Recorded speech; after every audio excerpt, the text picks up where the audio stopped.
إن في خلق السماوات والأرض واختلاف الليل والنهار لآيات لأولي الألباب الذين يذكرون الله قياما وقعودا وعلى جنوبهم ويتفكرون في خلق السماوات والأرض ربنا ما خلقت هذا باطلا سبحانك فقنا عذاب النار ربنا إنك من تدخل النار فقد أخزيته وما للظالمين من أنصار ربنا إننا سمعنا مناديا ينادي للإيمان أن آمنوا بربكم فآمنا ربنا فاغفر لنا ذنوبنا وكفر عنا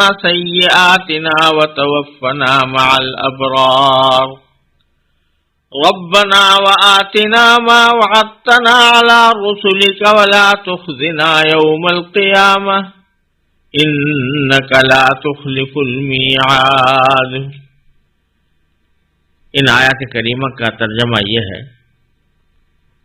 بے شک آسمانوں اور زمین کی تخلیق میں اور رات دن کے باری باری آنے جانے میں ان عقل والوں کے لیے بڑی نشانیاں ہیں جو اٹھتے بیٹھتے اور لیٹے ہوئے ہر حال میں اللہ کو یاد کرتے ہیں اور آسمانوں اور زمین کی تخلیق پر غور کرتے ہیں اور انہیں دیکھ کر یہ بول اٹھتے ہیں کہ اے ہمارے پروردگار، آپ نے یہ سب کچھ بے مقصد پیدا نہیں کیا، آپ ایسے فضول کام سے پاک ہیں، بس ہمیں دوزخ کے عذاب سے بچا لیجیے۔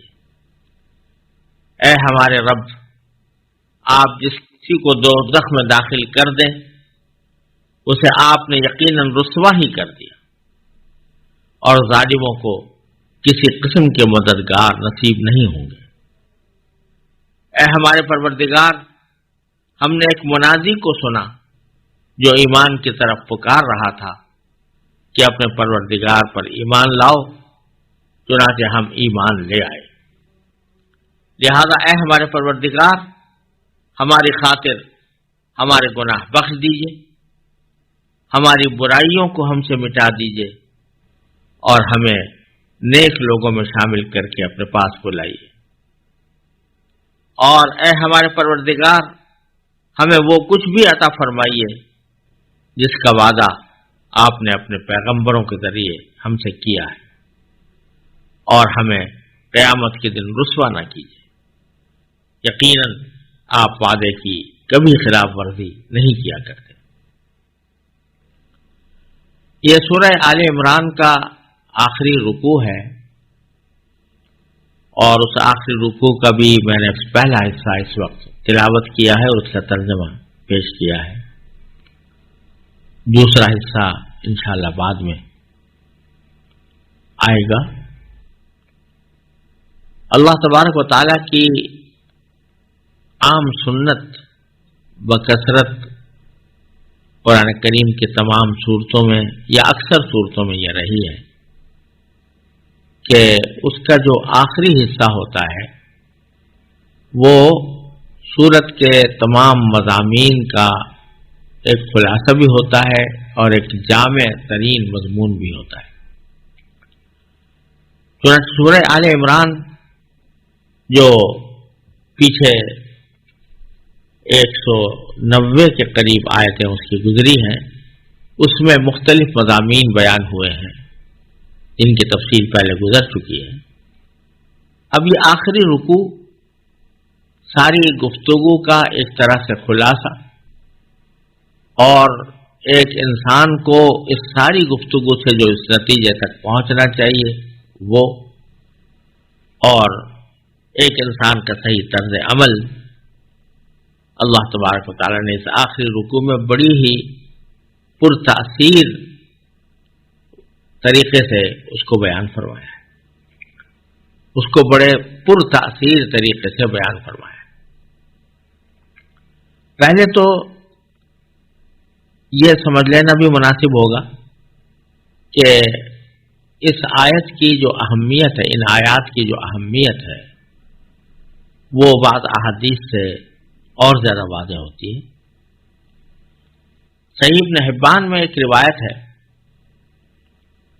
جس میں اس آیت کا شان نزول بھی بیان کیا گیا ہے، اور وہ روایت یہ ہے کہ حضرت عائشہ صدیقہ رضی اللہ تعالی عنہا سے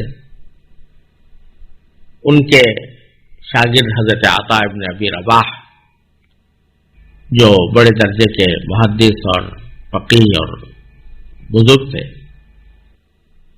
انہوں نے حضرت عائشہ صدیقہ رضی اللہ تعالیٰ عنہ سے پوچھا کہ رسول اللہ صلی اللہ علیہ وسلم کے حالات میں جو چیز آپ کو سب سے عجیب معلوم ہوئی ہو یا سب سے پیاری لگی ہو وہ مجھے بتائیے۔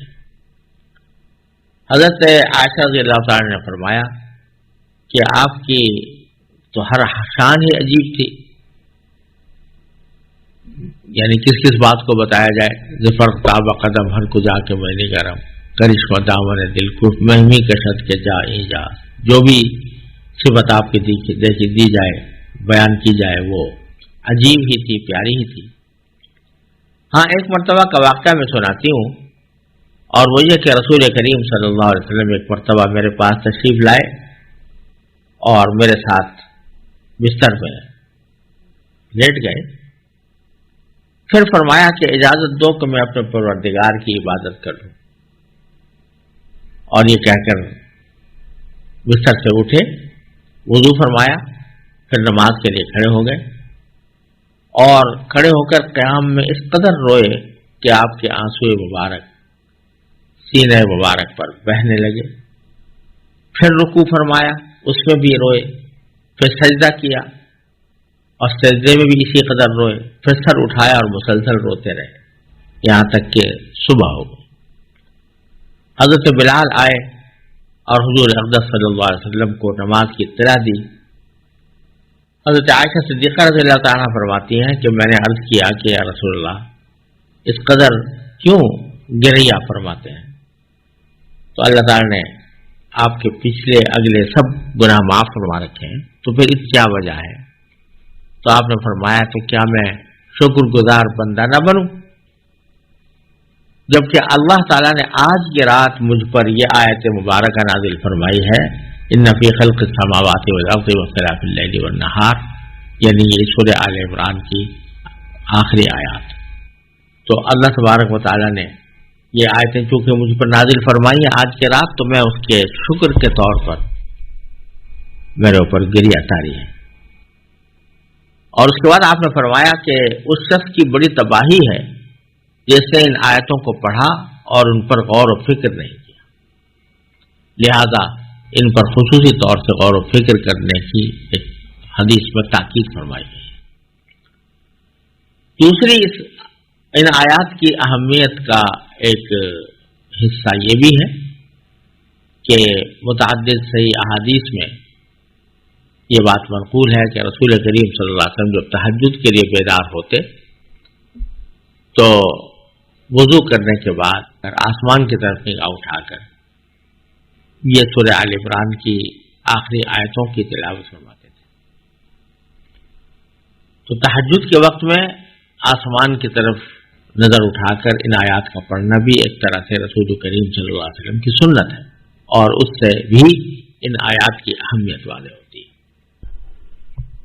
آیات کے اوپر چونکہ غور و فکر کا حکم دیا گیا ہے، خاص طور پر ان آیات پر غور و فکر کا حکم دیا گیا ہے، اس لیے اس کو اچھی طرح سوچ سمجھ کر پڑھنا ضروری ہے۔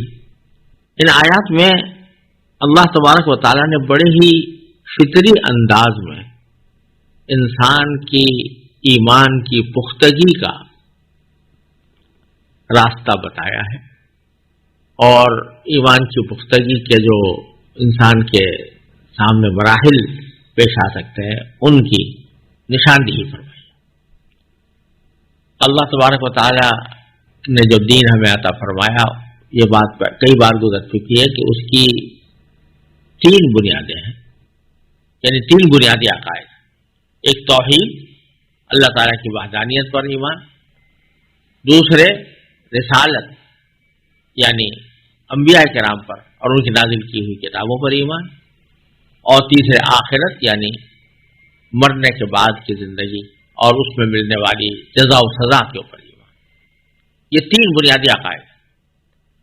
اب ان تین بنیادی عقائد تک پہنچنے کا ایک راستہ تو وہ ہے جو فلاسفہ نے، متکلمین نے اور منطقی لوگوں نے اختیار کیا ہے کہ منطق کے ذریعے ثابت کیا جائے کہ خدا ایک ہے، منطق کے ذریعے ثابت کیا جائے کہ رسول کریم صلی اللہ علیہ وسلم تشریف لائے یا انبیاء کرام بھیجے گئے، منطق کے ذریعے ثابت کیا جائے کہ مرنے کے بعد کی بھی زندگی آ سکتی ہے۔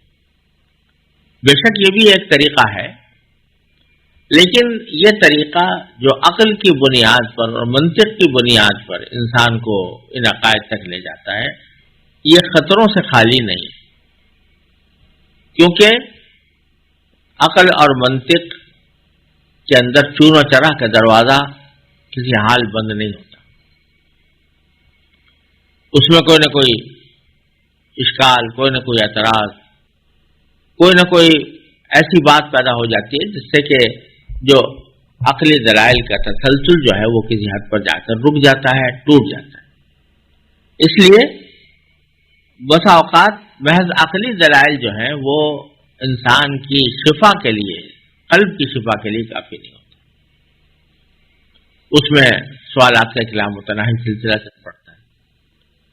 لیکن ایک انسان کا طریقہ ہے فطری کہ اس میں عقلی دلائل کے بجائے صغرا کبرا قائم کرنے کے بجائے اور جو منطق کے جو استدلال کے طریقے ہیں، فنی قسم کے طریقے، ان کو اختیار کیے بغیر ایک عام آدمی ذرا اپنی فطری سمجھ سے کام لے کر جب کسی نتیجے پر پہنچتا ہے تو وہ اس کے دل میں بیٹھ جاتی ہے بات۔ عقلی دلائل جو ہے وہ عقل کو متاثر کرتے ہیں، دل پر اثر انداز کم ہوتے ہیں، اور جو عقل کو متاثر کرتے ہیں اس عقل کو متاثر کرنے کے ساتھ اس میں خطرہ بھی رہتا ہے کہ کوئی ایسا شبہ پیدا ہو جائے، ایسی بات پیدا ہو جائے کہ جس سے وہ عقلی دلائل کا تسلسل ٹوٹ جائے۔ لیکن جو آدمی فطری انداز میں غور و فکر کرتا ہے اور اس سے کسی نتیجے پر پہنچتا ہے، وہ اس کے دل میں بیٹھ جاتی ہے بات۔ اب اس کی مثال یہ سمجھیے کہ ایک اللہ تعالیٰ کے وجود اور توحید کے اوپر استدلال کرنے کے لیے بڑی کتابیں لکھی گئی اور بے شمار دلائل پیش کیے گئے ہیں، اور ہیں وہ دلائل بھی یقیناً ایسے ہیں جو اللہ تعالیٰ کی توحید کو ثابت کرتے ہیں، اللہ تعالیٰ کی وحدانیت کو ثابت کرتے ہیں۔ لیکن اسی دلائل کے اوپر دوسرے لوگوں نے تبصرے بھی کیے ہیں، وہ بھی عقل کی بنیاد پر کیے ہیں، وہ بھی دلائل کی بنیاد پر کیے ہیں۔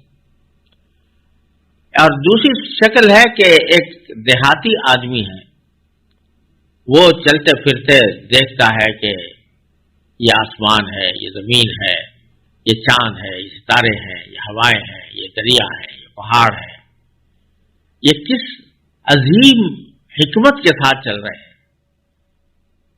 آسمان زمین کے اوپر جو پیدا ہونے والی مخلوقات ہیں وہ کس طرح پیدا ہوئی ہیں، کیسے انداز سے پیدا ہوئی ہیں، ان کا ایک نظام ہے۔ سورج ایک معین وقت پر نکلتا ہے، معین وقت پر غروب ہو جاتا ہے، چاند وقت پر نکلتا ہے، وقت پر غروب ہو جاتا ہے، ہوائیں چلتی ہیں، ان سے کھیتوں کو فائدہ پہنچتا ہے، انسانوں کو فائدہ پہنچتا ہے، وغیرہ وغیرہ۔ تو ان سب کو دیکھ کر اس کے دل میں یقین پیدا ہونے لگتا ہے، یہ ایک دل میں ایک ٹھنڈک پیدا ہوتی ہے کہ یہ بیکار وجود میں نہیں آیا اور کسی نے اس کو پیدا کیا ہے۔ تو وہ اس طرح خالق تک پہنچتا ہے۔ ایک دیہاتی آدمی، عربی کے ایک دیہاتی کا یہ جملہ مشہور ہے کہ البارد تدل علی البعیر والاثر علی المسیر، کہ اگر کہیں مینگنی پڑی ہوئی نظر آئے تو اس سے پتہ چل جاتا ہے کہ یہاں اونٹ گزرا ہے، تو اور اگر کہیں نشان قدم پڑے ہوئے نظر آتے ہیں تو فوراً پتہ چل جاتا ہے کہ یہاں سے کوئی گزرا ہے۔ فسماء ذات ابراج وارض ذات فجاج کیف لا تدل علی اللطیف الخبیر، تو یہ برجوں والا آسمان اور یہ راستوں والی زمین جو پھیلی پڑی ہے، یہ آخر کیسے اس بات پر دلیل نہیں ہوگی کہ کوئی لطیف اور خبیر ہے جس نے اس کو پیدا کیا؟ تو اللہ تبارک و تعالیٰ اس طریقے استدلال کی طرف انسان کو متوجہ فرماتے ہیں، اور اسی سلسلے میں فرمایا کہ ان فی اختلاف اللیل والنہار ان فی خلق السماوات والارض، سب سے پہلے تو آسمان و زمین کی تخلیق میں، واختلاف اللیل والنہار، اور رات اور دن کے آنے جانے میں، لآیات، اس میں آیتیں ہیں، نشانیاں ہیں، لأولی الالباب، ان کے لیے جو عقل رکھتے ہوں۔ یہاں دو تین باتیں سمجھنے کی ہیں۔ ایک تو یہ کہ دو چیزوں کا ذکر فرمایا گیا یہاں پر، آسمان و زمین کی تخلیق کا اور لیل و نہار یعنی دن اور رات کے آنے جانے کا، اور اختلاف کا لفظ استعمال کیا ہے۔ عربی زبان کے لحاظ سے اختلاف کے معنی یہ بھی ہے کہ اس کا آنا جانا، یعنی رات آتی ہے دن چلا جاتا ہے، دن آتا ہے رات چلی جاتی ہے، اس کو اختلاف اللیل والنہار سے تعبیر کیا گیا۔ دوسرے معنی اختلاف اللیل والنہار کے یہ بھی ہے کہ دن اور رات خود بدلتے رہتے ہیں، دن کبھی لمبا ہوتا ہے کبھی چھوٹا ہو جاتا ہے، رات کبھی لمبی ہوتی ہے کبھی چھوٹی ہو جاتی ہے، تو یہ بھی اختلاف ہے دن اور رات کا۔ یہ سارے اختلافات جو دن کے اور رات کے نظر آ رہے ہیں، اس میں نشانیاں ہیں عقل والوں کے لیے۔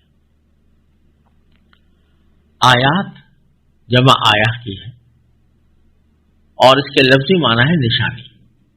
قرآن کریم میں یہ کئی معنوں میں استعمال ہوا ہے، اس کو بعض جگہ معجزے کے طور پر بھی استعمال کیا گیا ہے، اس کو بعض اوقات دلیل کے معنوں میں بھی استعمال کیا گیا ہے، لیکن اصل معنی اس کے نشانی کے ہے، اور نشانی ہی صحیح اس کا مفہوم ادا کرتا ہے۔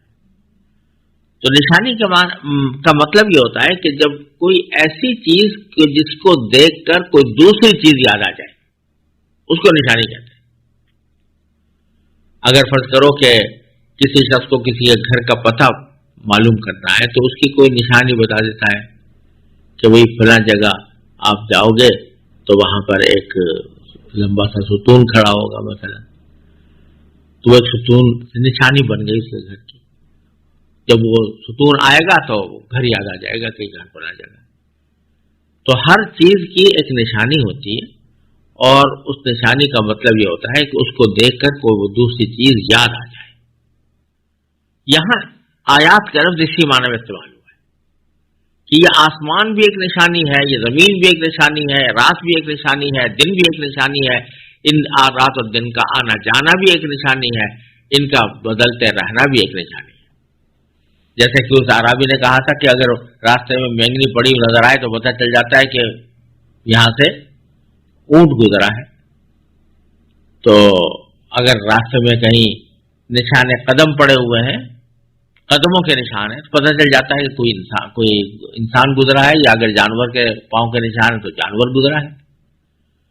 تو یہ ساری کائنات جو بھری پڑی ہے، جس میں آسمان بھی داخل ہے، زمین بھی داخل ہے، آسمان و زمین کی مخلوقات بھی داخل ہے، یہ آخر کیا یہ نشانیاں نہیں ہیں اس بات کی کہ یہ کسی کے پیدا کی ہوئی ہے؟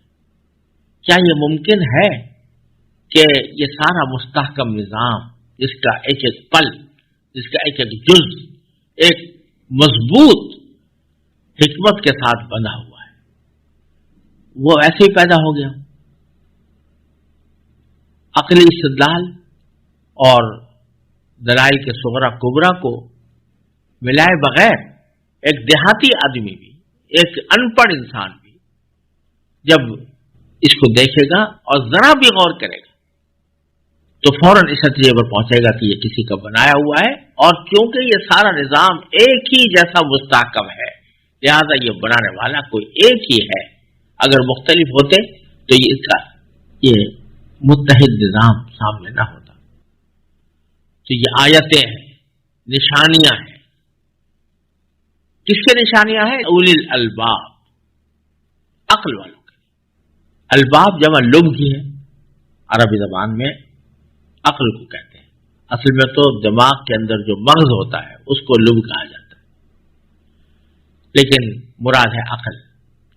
لیکن قرآن کریم میں جو مختلف جگہوں پر یہ لفظ استعمال ہوا ہے تو اس سے یہ پتہ چلتا ہے کہ اولو الالباب قرآن کریم کی اصطلاح میں وہی لوگ ہیں جو اپنی عقل کو استعمال کر کے کوئی نصیحت حاصل کریں، کوئی عبرت حاصل کریں۔ لیذکر اولو الالباب قرآن کریم، تاکہ الباب والے یعنی عقل والے نصیحت حاصل کریں۔ لیتذکر اولو الالباب دوسری جگہ فرمایا۔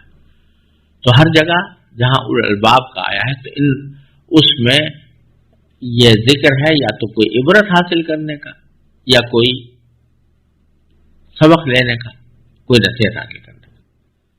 تو فرمایا کہ نشانیاں تو ہیں، لیکن نشانیاں انہی کے لیے ہیں جو عقل کو استعمال کر کے عبرت حاصل کرنے والے، ورنہ اللہ بچائے جب آنکھوں پر پردے پڑے ہوئے ہوں اور عبرت حاصل کرنے اور سبق لینے اور نصیحت لینے کا کوئی جذبہ ہی نہ ہو تو یہی نشانیاں ہیں، بے شک پڑی ہوئی ہیں، لیکن وہ نشانیاں ان کے لیے بیکار ہو جاتی ہیں، اس سے ان کو کچھ حاصل نہیں ہوتا۔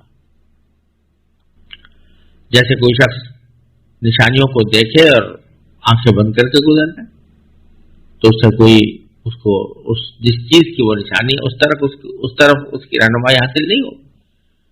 تو اگر کوئی آدمی دیکھتا ہے، آسمانوں کو دیکھتا ہے، زمین کو دیکھتا ہے، لیکن کبھی اس سوچ سے نہیں دیکھتا کہ اس سے مجھے کیا سبق مل رہا ہے، اس سے مجھے کیا عبرت حاصل ہو رہی ہے، تو پھر اس کو کچھ بھی نہیں ملے گا۔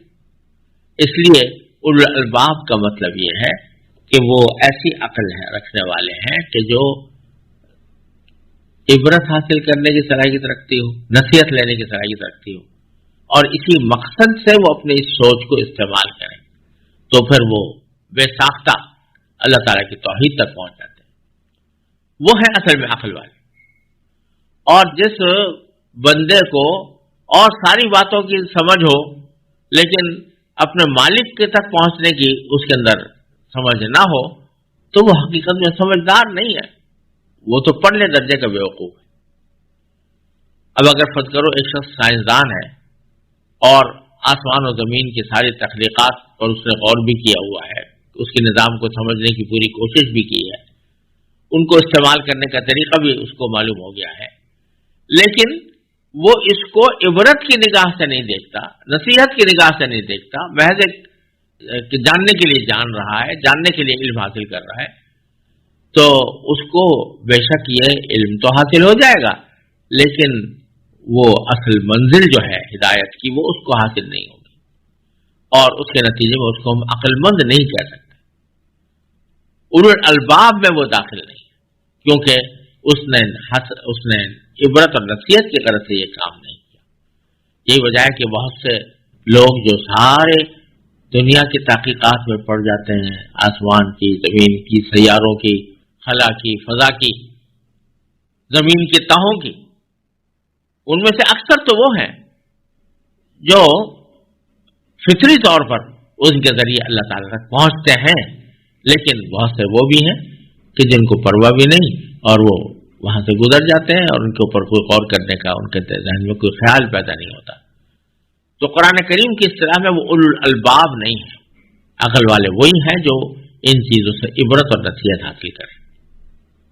اسی لیے فقہاء کرام نے ایک مسئلہ لکھا ہے کہ اگر کوئی شخص مرتے وقت یہ وصیت کر جائے کہ میرا 1/3 مال عقل مند لوگوں کو دینا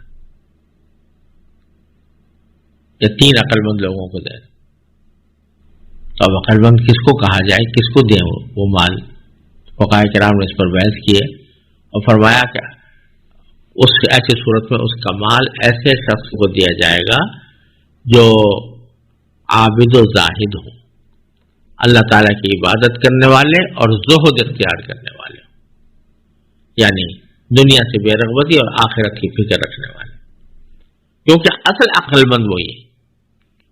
تو قرآن کریم نے اولو الالباب کا لفظ استعمال کر کے ہم کو توجہ دلائی ہے کہ اگر واقعی عقل والے ہو تو پھر اس عقل کو صحیح استعمال کر کے اللہ تعالیٰ کی ان نشانیوں پر غور کرو اور ان نشانیوں پر غور کر کے اللہ تعالیٰ کی وحدانیت کے اوپر ایمان لاؤ. اور اس کا نتیجہ کیا ہوتا ہے کہ جب اللہ تعالیٰ تک پہنچ گئے، ان نشانیوں کو دیکھ کر اللہ تعالیٰ تک پہنچ گئے کہ یہ ضرور کسی پیدا کرنے والے کی پیدا کی ہوئی ہے، تو پھر فوراً اس کا لازمی نتیجہ یہ ہے کہ الذین یذکرون اللہ، کہ وہ اللہ کا ذکر کرتے ہیں، اللہ کو یاد کرتے ہیں. اور یاد کس طرح کرتے ہیں؟ قیاما وقعودا وعلی جنوبہم، کھڑے بھی، بیٹھے بھی، اور پہلو پر لیٹ کر بھی. یعنی اللہ تعالیٰ کو یاد کرنے کے لیے کوئی وقت مقرر نہیں، بلکہ ہر حال میں، چاہے وہ کھڑے ہوں تب اللہ کا ذکر کر رہے ہوں گے، بیٹھے ہوں گے تو بھی اللہ کا ذکر کر رہے ہوں گے، اور لیٹے ہوں گے تو بھی اللہ تعالیٰ کا ذکر کر رہے ہوں گے. اب یہ ذکر کا لفظ ہے قرآن کریم نے استعمال فرمایا کہ وہ ذکر کر رہے ہوں گے. تو ذکر کے لفظی معنی عربی زبان میں یاد کرنے کے، اور یاد کی دو قسمیں ہیں، ایک دل سے یاد کرنا اور ایک زبان سے یاد کرنا. اسی لیے ذکر کی بھی دو قسمیں کہی جاتی ہیں، ذکر قلبی اور ذکر لسانی. ذکر قلبی کا مطلب یہ ہے کہ آدمی دل سے اللہ تبارک و تعالیٰ کا دھیان رکھے، اللہ تبارک و تعالیٰ کے ذکر میں مصروف رہے، اور فرمایا کہ ہر حالت میں اللہ کو یاد کرے، کھڑے بھی، بیٹھے بھی، لیٹے بھی. اور اسی کو قرآن کریم نے دوسری جگہ یہ فرمایا، حکم دیا ہے کہ یا ایھا الذین آمنوا اذکروا اللہ ذکرا کثیرا، کیا ایمان والو اللہ کا ذکر کرو کثرت کے ساتھ. کثرت کے ساتھ ذکر کرنے کا ذکر کرو. اور اگر ذرا ہم غور سے دیکھیں تو اور کسی عبادت کے بارے میں یہ نہیں فرمایا کہ کثرت سے کرو. نماز کے بارے میں یہ تو فرمایا کہ نماز قائم کرو، لیکن کثرت سے نماز پڑھا کرو یہ کہیں نہیں. روزے کثرت سے رکھو یہ بھی کہیں نہیں. زکوٰۃ کثرت سے ادا کرو یہ بھی کہیں نہیں. حج کثرت سے کرو یہ بھی کہیں نہیں. لیکن ذکر کے لیے یہ ہے کثرت سے کرو. وجہ اس کی یہ ہے کہ ایک تو اللہ تبارک و تعالی نے ذکر ایسی چیز بنائی ہے کہ اس کے لیے کوئی محنت، کوئی پیسہ خرچ کرنا نہیں پڑتا، بلکہ انسان جب اللہ تعالیٰ کی نعمت کو یاد کر رہا ہے کہ یہ فلاں اللہ تعالیٰ نے مجھے نعمت عطا فرمائی ہے، یہ بھی ذکر ہے. اگر کسی مشکل میں اللہ تعالیٰ کو پکار رہا ہے، کیا دل میں ہی پکار رہا ہو کہ اللہ میری مشکل دور کر دیجیے، وہ بھی ذکر ہے. اور اللہ تبارک و تعالیٰ کی کسی آنے والے مسئلے کے، آنے والی مشکل کے بارے میں اللہ کی پناہ مانگ رہا ہو، یہ بھی ذکر ہے. تو ذکر کسی ایک صورت کے ساتھ مخصوص نہیں، بلکہ جس طرح بھی اللہ تبارک و تعالیٰ کو یاد کیا جائے وہ ذکر میں داخل. ایک بات تو یہ، لہذا اس کو کثرت سے کرنے میں کوئی مسئلہ نہیں، بلکہ مطلوب یہ ہے کہ کثرت سے کرے تاکہ اللہ تعالیٰ کے ساتھ تعلق مضبوط پیدا ہو. اور دوسری وجہ یہ ہے کہ اور عبادتوں کے لیے کچھ شرائط ہوتی ہیں. نماز اگر پڑھنی ہے تو پہلے وضو کرنا ہوگا، وضو کے بغیر نماز نہیں ہو سکتی. کپڑے صاف ستھرے پہننے ہوں گے، پاک پہننے ہوں گے، اس کے بغیر نماز نہیں ہوگی. رخ قبلے کی طرف کرنا پڑے گا، اس کے بغیر نماز نہیں ہوگی. لیکن ذکر کو اللہ تعالیٰ نے ایسا آسان بنا دیا ہے کہ نہ اس میں وضو کی ضرورت ہے، وضو واجب نہیں، نہ اس میں وضو کی ضرورت ہے، اور نہ قبلہ روح ہونے کی ضرورت ہے. ٹھیک ہے، اگر کوئی وضو کر کے ذکر کرے تو وہ زیادہ اچھا ہے، افضل ہے، لیکن اللہ تعالیٰ نے شرط نہیں لگائی کہ میرے ذکر کے لیے تمہارا باوضو ہونا ضروری ہے. لہذا بے وضو بھی آدمی کرنا چاہے تو کر سکتا ہے. اسی طرح خود اپنی پاکی بھی ضرورت نہیں. پاکی یعنی فرض کرو جنابت کی حالت میں ہے انسان, تو اس میں بھی ذکر منع نہیں ہے. قرآن کریم کی تلاوت منع ہے لیکن ذکر منع نہیں. تو اللہ تعالیٰ نے اس کو اتنا آسان کر دیا. قبلہ روح ہونے کے شرط نہیں کہ قبلہ روح ہی ہو کیا کرے, بغیر اگر قبلے کی طرف رخ نہیں ہے تب بھی ذکر کر سکتا ہے. اور جیسا کہ اس آیت کریمہ میں فرمایا کہ ضروری نہیں کہ آدمی بیٹھ کر دوزانوں بیٹھ کر ہی ذکر کرے. فرمایا قیاما وقعودا وعلی جنوبی, کھڑے کرو, بیٹھ کر کرو, لیٹ کر بھی کر سکتے. تو چونکہ اللہ تبارک و تعالیٰ نے اس کو اتنا آسان بنا دیا ہے, لہذا اس کی کثرت سے کرنے کی بھی تاکید فرمائی. اور کثرت سے کرنے کا فائدہ یہ ہے کہ اس کے جتنا ذکر کثرت سے ہوگا اتنا ہی اللہ تعالیٰ کے ساتھ تعلق مضبوط ہوگا. اور اللہ تعالیٰ کے ساتھ تعلق مضبوط ہو جانا یہ انسان کی سب سے بڑی کامیابی ہے. اور چونکہ اللہ تبارک و تعالیٰ نے ذکر کو اتنا آسان بنایا ہے کہ وہ ہر طرح کیا جا سکتا ہے, تو یہ لازمی نتیجہ ہے جب انسان اللہ تعالیٰ کی اس کائنات میں پھیلی ہوئی نشانیوں کو دیکھتا ہے تو دیکھ کر بے ساختہ اس کے دل میں اللہ کا ذکر پیدا ہوتا ہے. اور جیسا میں نے عرض کیا کہ ذکر قلبی بھی ذکر کی ایک قسم ہے. دل ہی دل میں اللہ تعالیٰ کو یاد, چاہے زبان نہ ہل رہی, وہ بھی ثواب ہے, وہ بھی عبادت ہے. اور ذکر لسانی یہ ہے کہ زبان سے آدمی کہہ رہا, اور اس میں بھی اس ذکر کے اندر بھی کوئی خاص کلمہ, کوئی خاص طریقہ متعین نہیں. سبحان اللہ, الحمدللہ, لا الہ الا اللہ, واللہ اکبر, لا حول ولا قوت الا باللہ. جس طرح بھی اللہ تعالیٰ کا نام زبان پر آ جائے وہ ذکر میں داخل ہے. البتہ رسول کریم صلی اللہ علیہ وسلم نے کچھ ذکر کے خاص کلمات مختلف احادیث میں بیان فرمائے, ان کو آدمی اختیار کرے تو وہ زیادہ بہتر ہے. اور پھر فرمایا وَيَتَفَكَّرُونَ فِي خَلْقِ السَّمَاوَاتِ وَالْأَرْضِ. ایک طرف تو ذکر کرتے ہیں اللہ کا, اور دوسری طرف وہ زمینوں اور آسمان کی تخلیق پر غور کرتے ہیں. یہ ذکر ہے, وہ فکر ہے, یعنی دونوں چیزیں ساتھ ساتھ چلتی ہیں. ایک طرف اللہ کا ذکر اور دوسری طرف فکر. دونوں چیزیں جب ساتھ ہوتی ہیں تو پھر اس کا انجام یہ ہوتا ہے کہ بے ساختہ آدمی کہتا ہے ربنا ما خلقت ھذا باطلا. اللہ تعالیٰ کی دی ہوئی نشانیوں کو دیکھ رہا ہے, اس کو دیکھ کر اللہ تعالیٰ کی یاد آ رہی ہے, اللہ تعالیٰ کا ذکر کر رہا ہے, اور اس نے جو کائنات میں اپنی حکمت بالغہ اور قدرت کاملہ کی نشانیاں پیدا کی ہیں ان پر غور کر رہا ہے, تو بے ساختہ پکار اٹھتا ہے کہ ربنا ما خلقت ھذا باطلا, اے ہمارے پروردگار آپ نے یہ چیز بیکار پیدا نہیں. یعنی فوراً وہ اس نتیجے پر پہنچ جاتا ہے کہ یہ سارا کارخانہ جو چل رہا ہے اس میں کوئی چیز بے مقصد نظر نہیں آ رہی. سورج نکلتا ہے تو اس کا ایک مقصد ہے, چاند نکلتا ہے اس کا ایک مقصد ہے, ہوائیں چلتی ہیں تو اس کا ایک مقصد ہے. تو جب ہر چیز کا مقصد ہے تو اس پوری کائنات کا بھی یقیناً کوئی مقصد ہوگا. یہ پوری کائنات پیدا جو کی گئی ہے اس میں لوگ آ رہے ہیں اور جا رہے ہیں, زندہ ہو رہے ہیں اور مر رہے ہیں, ان کا کبھی انتہا ہونے والا ہے. تو اس انجام کے نتیجے میں ان کا بھی کوئی مقصد ہوگا. اگر یہ یوں ہی چلتا رہا ہے کارخانہ اور ختم نہ ہو اور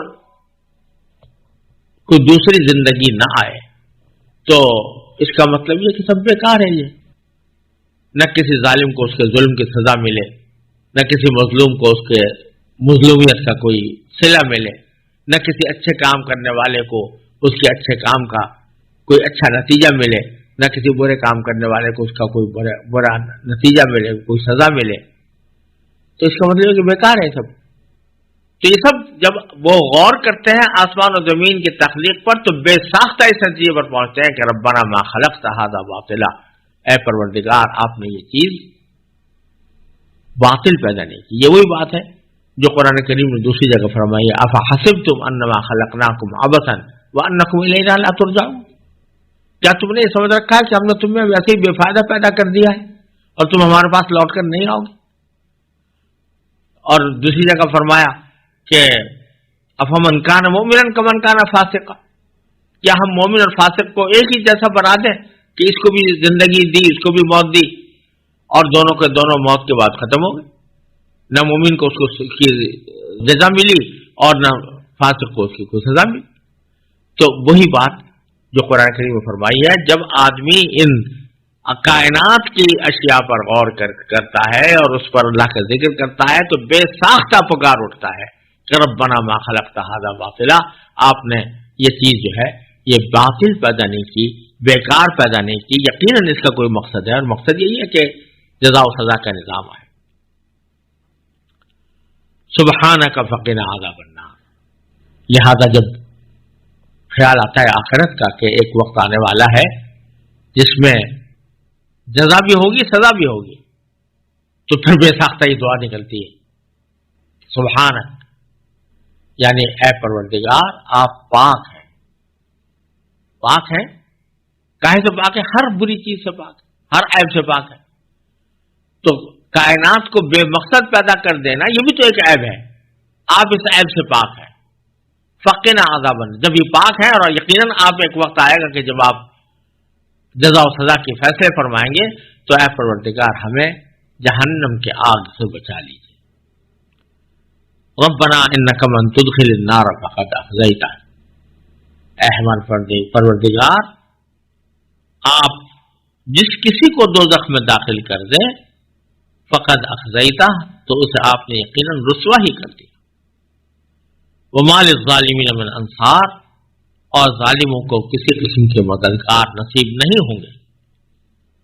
ربنا، اب آگے جب یہ بات آ گئی کہ ایک طرف اس کائنات پر غور کرنے سے اللہ تعالیٰ کی توحید کا اقرار ہو گیا اور اس کائنات ہی پر غور کرنے سے اللہ تعالیٰ کا ذکر کرنے سے آخرت تک رسائی ہو گئی کہ آخرت آنے والی ہے، تو اس آخرت کے برے انجام سے بچنے کے لیے طریقہ کیا اختیار کریں؟ کون سا طریقہ ایسا ہے جس سے ہم آخرت کے برے انجام سے بچیں، اچھے انجام کی طرف جائیں؟ اس کے لیے ضرور اللہ تعالیٰ نے کوئی ایسا نظام جاری کیا ہوگا جس سے بندوں کو یہ بتایا جائے کہ کیا اچھا ہے اور کیا برا ہے۔ تو وہ رسالت کا سلسلہ ہے اور انبیاء کرام کے دنیا میں بھیجنے کا سلسلہ ہے، چنانچہ اس کا ذکر ہے کہ ربنا اننا سمعنا منادیا، اے ہمارے پروردگار ہم نے ایک منادی کو سنا، ینادی للایمان، جو ایمان کی طرف پکار رہا تھا۔ کیا کہہ رہا تھا؟ کہ ان آمنوا بربکم، کہ تم اپنے پروردگار پر ایمان لاؤ، فآمنا، تو ہم ایمان لے آئے۔ جب ایمان لے آئے تو ربنا فاغفر لنا ذنوبنا، تو اے ہمارے پروردگار ہمارے گناہ ہمارے خاطر سے بخش دیجیے، وکفر عنا سیئاتنا، اور ہماری برائیوں کو ہم سے مٹا دیجیے، وتوفنا مع الابرار، اور ہمیں نیک لوگوں میں شامل کر کے اپنے پاس بلائیے، یعنی جب ہم آپ کے پاس آئیں تو نیک لوگوں میں شامل ہو کر آئیں۔ ربنا وآتنا ما وعدتنا علی رسولک، اے ہمارے پروردگار آپ اپنے پیغمبروں کے ذریعے جو وعدہ ہم سے کیا ہے وہی وعدہ ہمیں عطا فرما دیجیے، یعنی اس میں جو کچھ جن چیزوں کا وعدہ کیا وہ عطا فرما دیجیے۔ ولا تخزنا یوم القیامہ، اور ہمیں قیامت کے دن رسوا نہ کیجیے۔ انک لا تخلف المیعاد، یقیناً آپ ایسے ہیں کہ کبھی وعدے کی خلاف ورزی نہیں کیا کرتے، تو جو آپ نے وعدہ کیا ہے کہ ایمان لانے والوں کو یہ صلہ ملے گا تو پھر اپنے وعدے کے مطابق وہ ہمیں عطا بھی فرمائیے۔ تو ان آیات میں بڑی فطری انداز میں ایک انسان کو کیا سوچنا چاہیے وہ بتایا گیا۔ سب سے پہلے یہ کہ جو آسمان یا کائنات کھلی پڑی ہے اس سے اپنے مالک اور خالق کے وجود پر انسان پہنچے، وجود تک پہنچے، اس کی توحید تک پہنچے، اور اس کی تخلیقات پر غور کر کے خود بخود اس نتیجے پر پہنچے کہ ایک وقت ایسا آنے والا ہے جب وہ تمام انسانوں کو جمع کر کے اچھوں کو انعام دے گا، بروں کو سزا دے گا، اور جب وہ اس نتیجے تک پہنچ جائے تو بے ساختہ اس کو پکار کر اس کا اچھا انجام مانگے اور برے انجام سے پناہ مانگے۔ یہ بندے کا سیوا ہونا چاہیے۔